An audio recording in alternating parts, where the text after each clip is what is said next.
All right. Hi.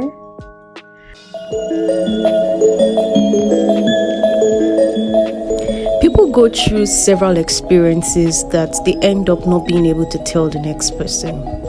I want Dear Layo to be your go-to for times like that where you need expression, and I hope you somehow get some comfort. Welcome to the Dear Layo series.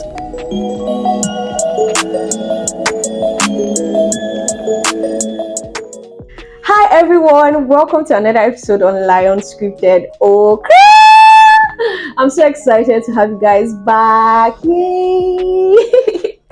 All right, this is the Dear Layo series that started a while ago, and to everyone who watched the first episode, you guys are amazing. Thank you so much. Your comments, your feedback, it was awesome. Thank you so much.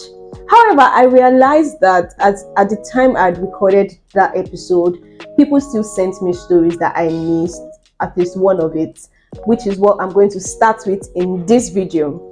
But this episode is actually about traumatic childhood experiences that people have faced, and the purpose is to help you see that it happened in the past. You can totally move past it and you can live your best life regardless of those trauma. You can drop it, you can let go, and be a better adult and not make the same mistakes with kids today.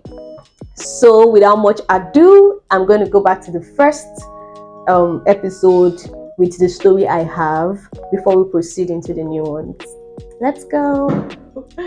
If you're also watching this, I would like that you subscribe to my channel, you share my videos, you like it, show everybody, and also write to me. I'll be releasing the link shortly after this video for the next episode. I want to hear from you. I want to hear your stories. Write to me. Say everything you want to say. I can't wait to read from you. Thank you. I'm going to start with the stories from that last episode before we transition into the new one. Let's go. So it reads, Dear Layo, I lost my fiancé 2 years ago on my birthday. We were to get married that year, December. 2 weeks after his death, I found out he has been cheating on me. He even cheated on me on my birthday with the girl he always told me she was just a friend, and called her a disturbance that he had nothing to do with before. You asked how I found out. I'll tell you. I was at his family's house in the morning because his family refused to allow me leave, and I was with his phone, so I saw all the messages, and the girl had the guts to call me to console me. I saved her number, so I saw her status, and she posted pictures of them having fun on different occasions. I called her and confronted her, and she told me everything, how she has visited him more than once and even slept over. I wanted to leave his family house because I was sleeping in his room, and I felt betrayed, angry at myself for being such a fool. But I didn't leave because I loved and respected him. We were together for almost, she didn't mention the years, and I still can't forgive myself for being a fool. Now it's hard to move on. It's almost a year, and I find it hard to trust anyone. I don't celebrate my birthdays anymore, and it has become one of the saddest days of my life. Oh my God.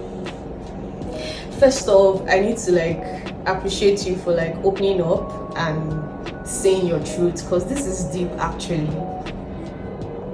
You actually lost this person, so you're dealing with some kind of pain from losing this person, and then you figure out while you're mourning them that they've been unfaithful. I can't even picture what exactly you felt or how you feel. And yeah, from what you wrote, you're still affected because you're unable to move on, and this is so significant. I'm so sorry you actually feel this way. I mean, he's late now, so there's not much we can actually do to remedy it, but I think you just have to forgive someone who is dead. I think if he was alive, you could have had maybe a talk that could have given you closure. So it's a very dicey situation actually, but it is what it is. You found out, it hurts, but you have to move on. I mean, you said your birthday has become one of the worst days of your life, and I would like that you change the narrative actually, because all you did was love. You shouldn't feel bad for loving. You loved wholeheartedly, even if it wasn't reciprocated, and you figured it out quite late. But in every situation, there's a blessing, because at least you got to figure it out. Even if, God forbid, you didn't die, I'm sure that like there would have been like a way for God to save you from such a person, because being married to that person, you have to deal with that for the rest of your life. So I am encouraging you. It happened over a year ago. He's probably resting, and you should find joy. You have capacity to love. You loved before, you can love again. I think you should change the narrative. Be so intentional about making your birthdays one of the most beautiful things about your life. Like, go all out, do exceptionally interesting things that will like change the narrative and give you a reason to be joyful on your birthday. Most of all, forgive him, forgive yourself. Don't feel like a fool. You are far from a fool. In fact, you are the wisest person in this situation, because you loved, and you loved right. So just forgive yourself, let it go, open your heart. I mean, there's so many fine guys and good guys out there that will be waiting for you to open up to them. And yeah, that's my advice to you guys. I want you to also say something to her in the comment section. Give her a word of advice, encourage her, let her feel loved, and let her actually be able to move on. All right, so that was the story I missed in the last episode, and now we're going into the new episode on traumatic childhood experiences. The first one I have is my insecurities about my set of teeth. All started from a simple statement my mom made when I was really young. I still remember the event clearly. On this day, we were outside, everyone just chilling and catching up. One of my brothers said something really funny, and I laughed so hard, mouth opened wide. Sorry, I am laughing too because I'm imagining it. My laughter was the longest and loudest, and my mom looked at me and she commented, "You better stop laughing in public. You don't know how horrible your teeth is." Oh wow. It was a joke, but it hurt me deeply, and since then I controlled how I smiled, and I really don't laugh a lot anymore, especially in public. Wow, this is a sad story actually, because the comments came from your mom, which will make it like cut even deeper. Because you know growing up, we all have people who yab us, say a lot of nasty things about us, and we just find strength to carry on, maybe project it on other people or something. But like when it's family, when it's like someone you really care about, like your mom, that says that thing, I totally like understand how you feel. You were just laughing, you were a child, and then your mom, not someone, said you shouldn't ever laugh in public. Well, I don't know how bad your dentition is, but it can be remedied. If that's the reason you are not laughing, because you actually think, oh, your teeth are bad, you can get braces, you can do a clean up. There's so many things you can do to build your confidence so that it's not at the back of your head. I mean, if there's something that can be done, why not do it if it's going to build your confidence? But other than that, nobody should be able to steal your joy. I mean, I remember when I was growing up, my mom used to say, call me Elenu Pelebe, because I have like a long lower lip, and I really hated my lips then, because I felt like, oh, I'm Elenu Pelebe. It wasn't a painful yab for me, because one of the reasons they said it because I talked a lot and I said anything.